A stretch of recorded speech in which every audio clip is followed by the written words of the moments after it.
Ces images-là, ce bonheur-là de courir ensemble avec la même tenue vestimentaire et pour une bonne cause, la lutte contre le cancer, l'épidémie de Covid nous en avait aussi privés pendant 2 années. Mais aujourd'hui, c'est du passé. La 5e édition de la course, ou marche pédestre de 5 km, les Sarregueminoises contre le cancer, a pu se dérouler et à la date habituelle, à savoir le dimanche de la fête du sport.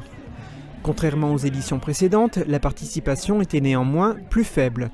650 personnes ont pris part à ce rendez-vous sportif et festif, contre plus d'1 millier habituellement.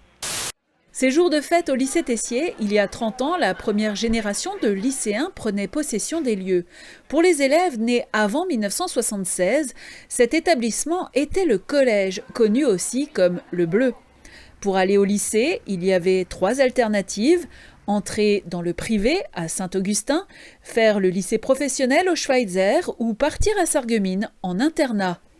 La demande d'un lycée public à Bitche aura épuisé des générations d'élus et de parents d'élèves, puisque la première association de parents est créée en 1976. Après des pétitions, des réunions et des grandes manifestations, le collège Tessier devient lycée. 350 marcheurs au départ au Moulin des Schwiller pour une belle marche gourmande organisée par l'Intersociété de Wolminster. Répartis en 8 groupes accompagnés d'un guide, les participants ont parcouru 10 km ponctués par les 5 étapes d'un repas complet de l'apéritif au dessert, préparé par Tatiana Enius, originaire de Wolminster, qui a pendant quelques années tenu le restaurant du Moulin. Une belle réussite, malgré une météo capricieuse qui n'a découragé personne. 2 années qu'ils attendaient ça. Samedi soir, les spectateurs n'ont pas boudé leur plaisir à l'occasion de la 11e édition du festival transfrontalier REM, Remelfin en musique, proposé par la mairie et l'interassociation de la commune.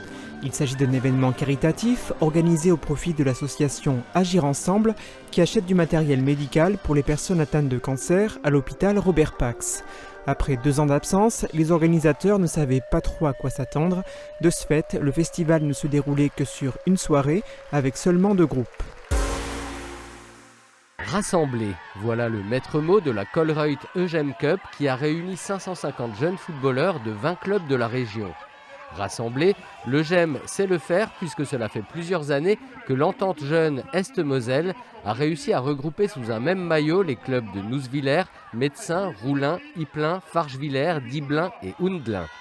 Après une première édition réussie il y a 3 ans, l'Eugem Cup fait son retour, un grand événement autour des valeurs du sport et de l'amitié. C'est le grand soir pour le cercle pugilistique de Forbach. Le club renoue avec la tradition des grandes soirées de boxe avec un gala au programme alléchant.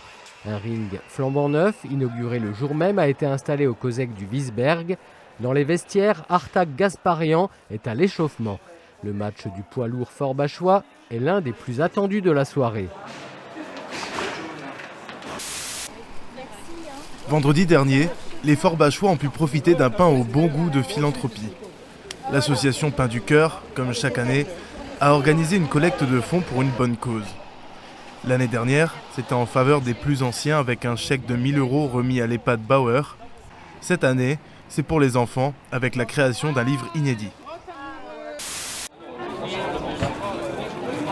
Anciennement appelé Fruits et légumes en folie, l'événement fait peau neuve. Une volonté de la ville de Frémin-Merlebach après 2 années de pandémie afin de donner une jeunesse à la manifestation qui se déroule tous les ans depuis 2013. Un grand nombre de personnes étaient présents pour découvrir ou redécouvrir la gastronomie française grâce aux artisans et exposants qui ont répondu à l'appel de ce week-end ensoleillé. Robe à paillettes, costumes et nœuds papillons, nous n'étions pas aux Oscars, ni au César, ni même au Festival de Cannes, mais bien à l'ensemble scolaire Antoine Gap de Forbach. Ce vendredi soir, les élèves de terminale du lycée ont été invités à leur tout premier bal de promo, un projet à l'initiative d'Elsa Ralitz, leur professeur d'anglais.